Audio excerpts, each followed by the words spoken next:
Hey everybody, Bob here with the Modeler's Workbench. Thank you for watching. If you like the videos, hit the like button. If you subscribe to the channel, you like what I'm doing, hey, that's great. I appreciate it. In this video, I am going to be tackling this very old Jordan Miniatures 1923 Mack Truck kit. I don't have a lot of experience building these Jordans, even though I do have some in a drawer.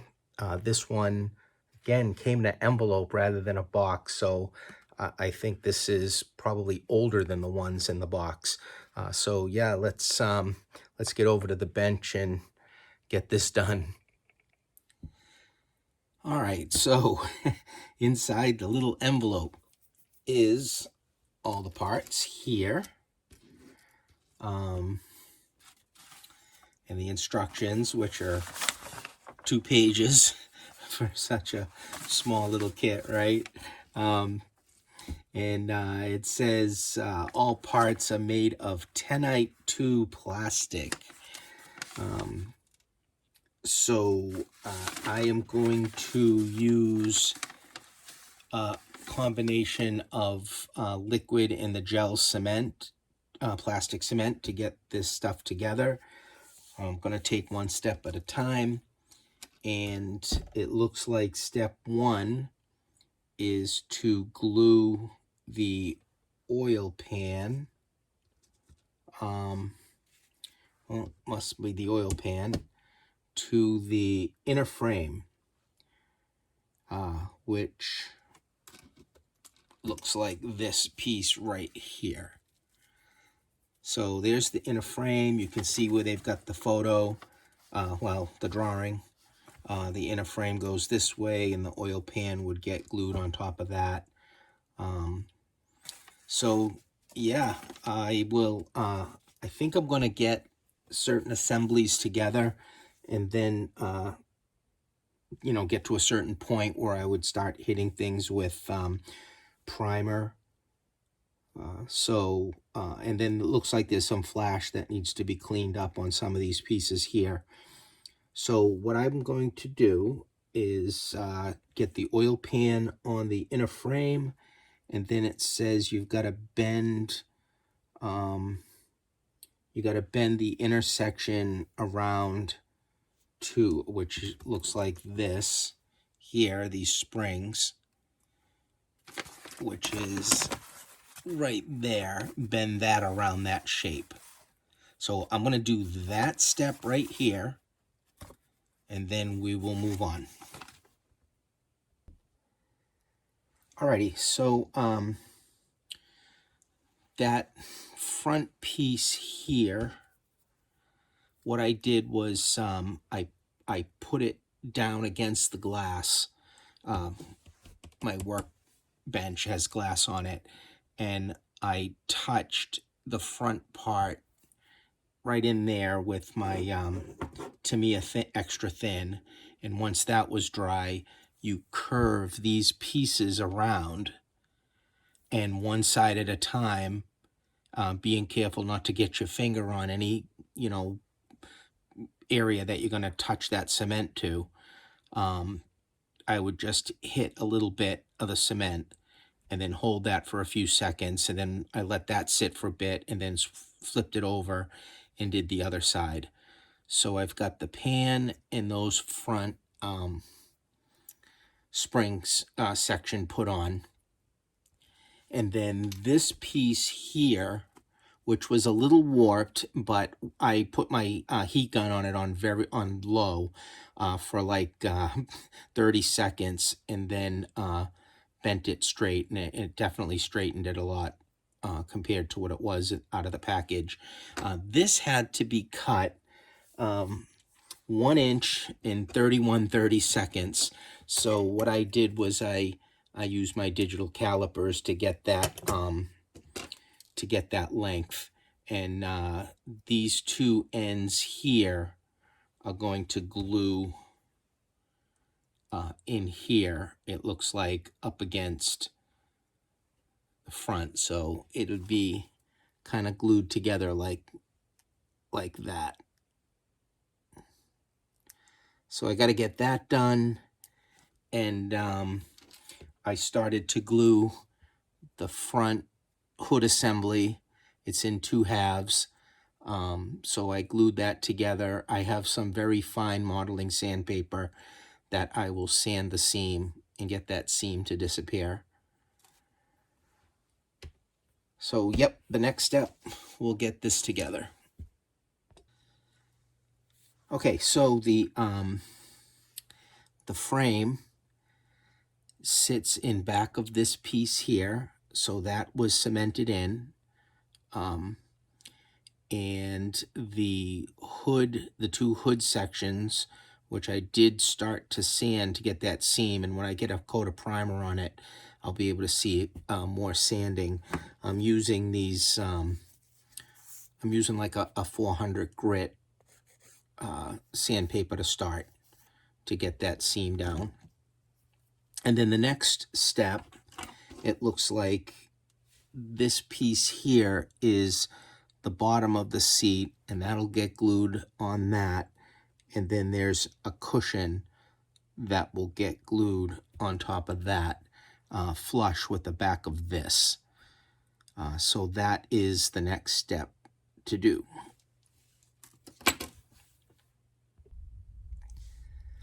Okay, so what I did was you glue the 2 transmission halves together, and then that gets glued onto the frame here in the middle. And once that's done, you've got these 2 pieces here. The rear spring assembly is attached to this front brake assembly, and I reamed out the holes so that that would slide all the way and fit flush on to the frame. Okay, so both sides, that's done. And then the front axle gets glued. There's like some groove outs on the front here that sits in, and that gets glued down onto the front springs. I think I wanted to get to a point where I could get a first coat of primer on, and I think I've got to that point. I do need to get some wire cut for the steering wheel, and then the shifters. But I think what I'm going to do first is get some primer on this and see what I need to do for seam work on the front here. As far as this goes, it's 3 pieces, the back piece and the 2 sides that this gets folded over. What I found was helpful was I would put the bottom piece down flat with one of the side pieces up against this, using the tweezers to hold it down, and then hit the cement on it. And that's how I got the 2 sides together. And again, this thing needs to be sanded and primed, and then whatever seam work I need to take care of on the top here. And I can get this piece primed also. And I'll probably get some primer on these wheels too. So yeah, that'll be the next step. Let me do a little more sanding on this, on this, and then we'll get some pieces primed. Okay, so things were masked, like the interior of the cab was inside is black, masked. The outside is this Model Air red with the airbrush. So were the wheels, and masking tape put around and painted the front section the same red, as well as the wheels. Now the back wheels, basically you glue them, the 2 together, and then the inside is red. The black paint for the tires and axle slips down through here, and then you've got these little chains with brake wheels that attach to the side. So this went together fairly easy. And then little pieces of wire for the shift levers, gear levers. I think one of them's a brake lever. I'm going to hold off on putting these front wheels on the front axle until after I get this fitted on. I think what I'm going to do is see how my gallery glass looks for the inside back window here. Instead of cutting a piece of acetate, might look a little cleaner. And then the whole back bed, basically the sides get glued straight down onto the bed, and then this whole thing was airbrushed black also.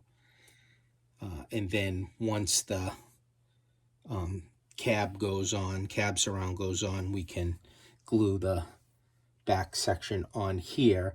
Then you also have to make the hoist. So the hoist is being put together also. You've got a base, a piece of plastic, sleeve, and then a piece of rod that goes inside there.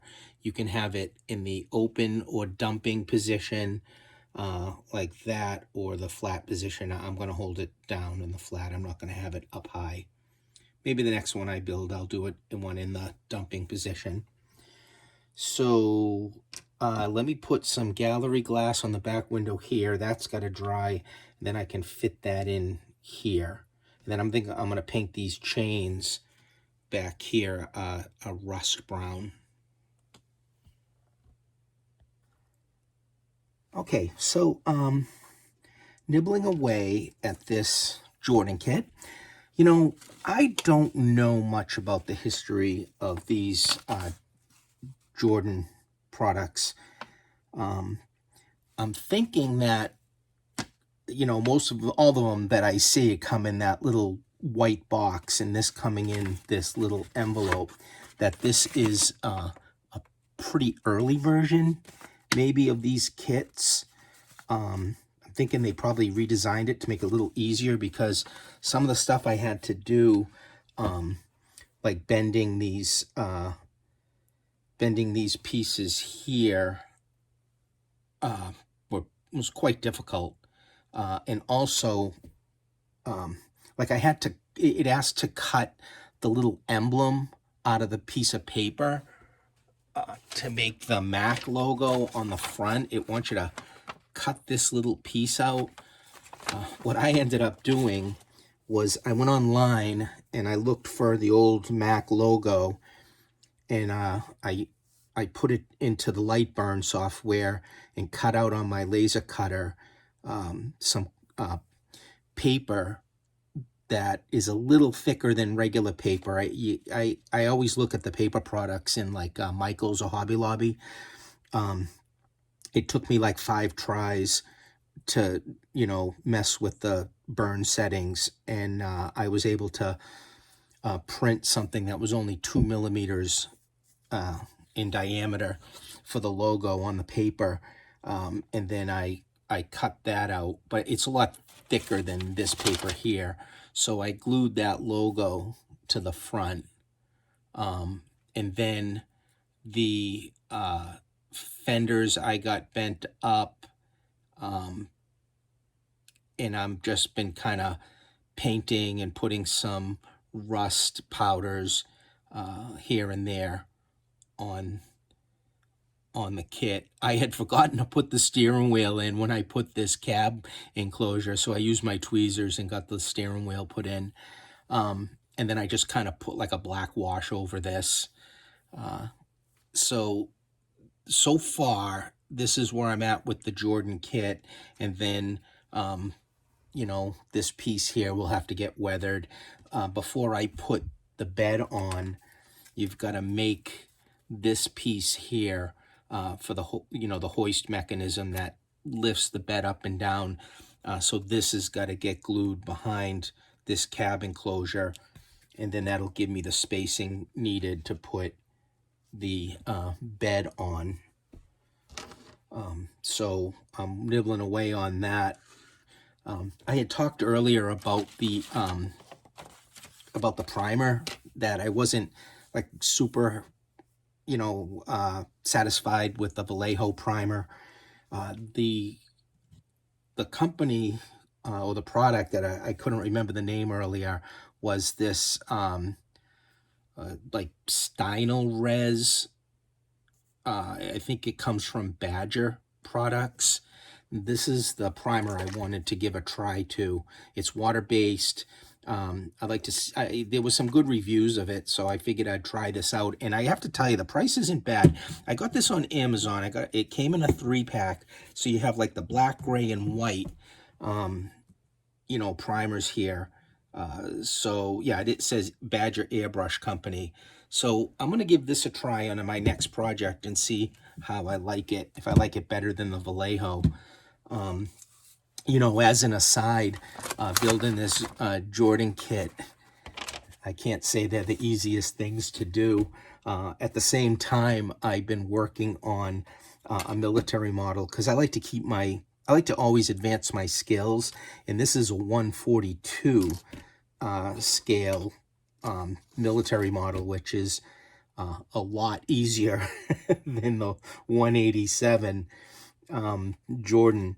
But these little Tamiya kits, these Tamiya military kits, are a lot of fun, just to kind of give yourself a little break from building models of the 187 scale. So again, this is 142. So this is coming out pretty cool too. But I just thought I'd give that an aside, that I'm always working on different projects at the same time. So anyway, let me continue to work on the Jordan. We're almost done. I have to make a windshield, I guess, for the front of this, even though it said some of them don't come with windshields. It gives you a template to cut the windshield out of. Of course, the acetate that came with the kit is in pretty rough shape, being as old as it is. It's brittle and discolored and warped, so I'm going to use a fresh piece of acetate and see if I can get that windshield cut out to something that I'm happy with. All right, so here's our Jordan truck finished. I didn't glue on the tailgate. It kind of fits in between the two sides, and I have it kind of cracked open a little bit. The whole back bed was weathered with, just some black and rust chalks. Just to start, I can dirty it a little more. Chalks were put on underneath also. And then as far as the cables that get glued down, they're the lift cables to dump this. The kit had wire in it, but it was kind of difficult to get this shape to look good. So what I ended up using was that stretchy Easy Line thread, which was a lot easier to get in there and go from these bottom lift pieces to the top and then back down again. I'm not going to put a driver in this. It's kind of a tight fit, and so it'll be driverless, like parked somewhere. I guess the hardest part of the whole kit was making these fenders, bending the fenders, and the kit had you cut a piece off the back. I wish I didn't do it. I'll learning from building this one. If I didn't cut the piece like they had me do, I could have angled this out, even more, and had more of a straight, running board on the bottom. And then it was slightly twisted. One of this back wheel was a little bit off the ground. I just held it in my hand with the heat gun on low. As soon as I could smell the plastic, I just slightly just twisted it down, and it was enough for all 4 wheels to be hitting the ground evenly. So yeah, that was it for the truck. These kind of things look really good, just, parked in a yard as an old truck that never got thrown away or broke down. So yeah, a lot of fun building the kit, but definitely took some patience to get it together. And I'll continue to build some of these Jordan kits, and I think I'll probably get better and better doing them.